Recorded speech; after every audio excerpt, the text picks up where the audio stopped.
Erməni harda olsa erməniliyini göstərməlidir. Bəli, qış olimpiyadasında, idman yarışlarında da ermənilər növbəti bir qalmaqallı məqama əl atdı və bu artsaq qalmaqalı yenidən davam eləməkdədir.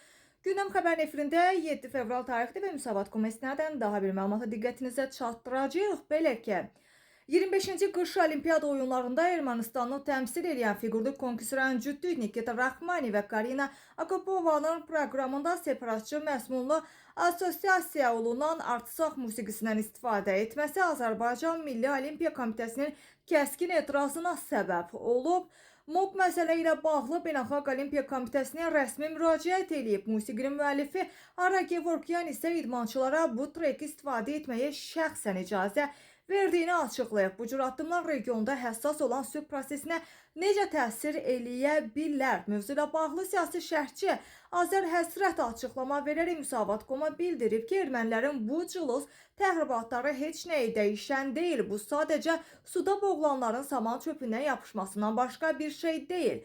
Sadəcə könül bulandırır. Həqiqətən də bu cür davranışlar sülhə kiçik də olsa kölgə salmağa cəhddir. Yəni bunlardan ermənilər çəkinsələr daha yaxşı olar. Çünki biz ermənilərə həqiqətən də düşmənliyi arzu eləmirik. Ümumiyyətlə onlara düşmən olmaq fikrində deyilik.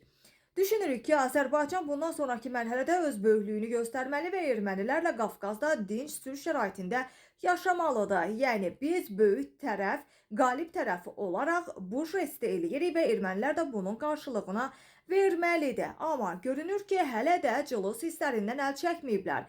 Hələ də xırda hisslərlə hərəkət edirlər. Yəni hansısa təxribatçı mahnını hardasa səsləndirməklə güya bizə nə edə biləcəklər? Yaxud da ki, bizi təxribata cəlb eləmək, bizi yenidən müharibə meydanına sürükləmək istəyirlərsə, bu da nəticəsizdir. Çünki Azərbaycan bir dəfə onlara göstərdi. Ermənilər təxribat etdilər və bizim son dayanacağımız məhz Xankəndi oldu. Bununla da məsələyə nöqtə qoyuldu.